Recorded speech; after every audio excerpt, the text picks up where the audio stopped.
തുടക്കം നന്നായാൽ ഒടുക്കം വരെ ഒടുക്കവും നന്നാകുമെന്നാണല്ലോ.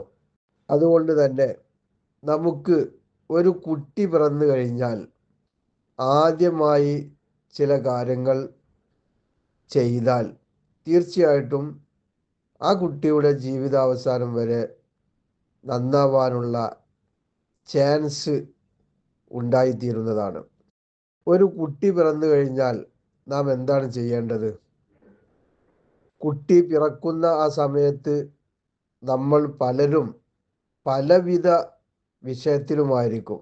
എങ്കിലും ഈ കാര്യങ്ങൾ ശ്രദ്ധിക്കുകയാണ് എങ്കിൽ അത് ആ കുട്ടിയുടെ ഭാവിക്ക് തന്നെ വളരെ നല്ലതായിരിക്കും. ഒരു കുട്ടി പിറന്നു കഴിഞ്ഞാൽ ആദ്യമായി ചെയ്യേണ്ടത് ആ കുട്ടിയുടെ വലത് ചെവിയിൽ വാങ്ക് കൊടുക്കലാണ്. അത് കഴിഞ്ഞാൽ സൂറത്തുൽ ഇഖ്ലാസ് അഥവാ ഖുൽ ഹുവല്ലാഹു സൂറത്ത് ഓതലാണ്. പിന്നെ ആലു ഇമ്രാൻ സൂറത്തിലുണ്ട് വഇന്നി ഉഈദുഹാ ബിക വദുല്ലിയതഹാ മിനശ്ശൈത്വാനിർ റജീം എന്നൊരായത്ത്. ആ ഭാഗവും ഓതൽ സുന്നത്തുണ്ട്. പിന്നെ കുട്ടിയുടെ ഇടതു ചെവിയിൽ ഇഖാമത്ത് കൊടുക്കേണ്ടതാണ്. സുപ്രസിദ്ധമായ ഫത്ഹുൽ മുഈൻ എന്ന ഗ്രന്ഥത്തിൽ ഈ വിഷയം കാണാവുന്നതാണ്.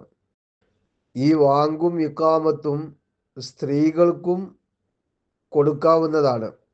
നബി സല്ലല്ലാഹു അലൈഹി വസല്ലമ തങ്ങൾ പറയുന്നുണ്ട്, ഒരാൾക്ക് ഒരു കുട്ടി ജനിച്ചു. ആ കുട്ടിയുടെ വലതു ചെവിയിൽ വാങ്കും ഇടതു ചെവിയിൽ ഇഖാമത്തും കൊടുത്തു കഴിഞ്ഞാൽ ഉമ്മു സുബിയാൻ എന്ന പിശാചിന്റെ ഉപദ്രവം ആ കുട്ടിക്ക് ഏൽക്കുകയില്ല. മാത്രവുമല്ല, ഫാത്തിമ റളിയല്ലാഹു അൻഹ പ്രസവിച്ച സമയത്ത് ഹുസൈൻ റളിയല്ലാഹുവിന്റെ ചെവിയിൽ നബി സല്ലല്ലാഹു അലൈഹി വസല്ലമ വാങ്ക് കൊടുത്തിട്ടുണ്ട്. ഈ വാങ്ക് കൊടുക്കുന്നതിൽ പല രഹസ്യങ്ങളുമുണ്ട്.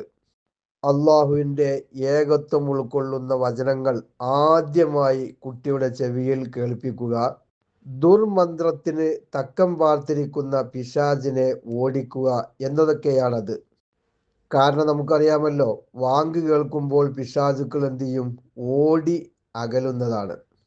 ഇനി കുട്ടിയുടെ വലത് ചെവിയിൽ സൂറത്തുൽ ഖദർ, ഇന്നാ അൻസൽനാഹു ഫീ ലൈലത്തുൽ ഖദർ എന്ന സൂറത്തും ഓതൽ സുന്നത്തുണ്ട്. അപ്രകാരം ഓതുകയാണ് എങ്കിൽ ആ കുട്ടിയുടെ ആയുഷ് കാലത്തിൽ ഒരിക്കലും അള്ളാഹു വേശ്യാവൃത്തി കണക്കാക്കുകയില്ല.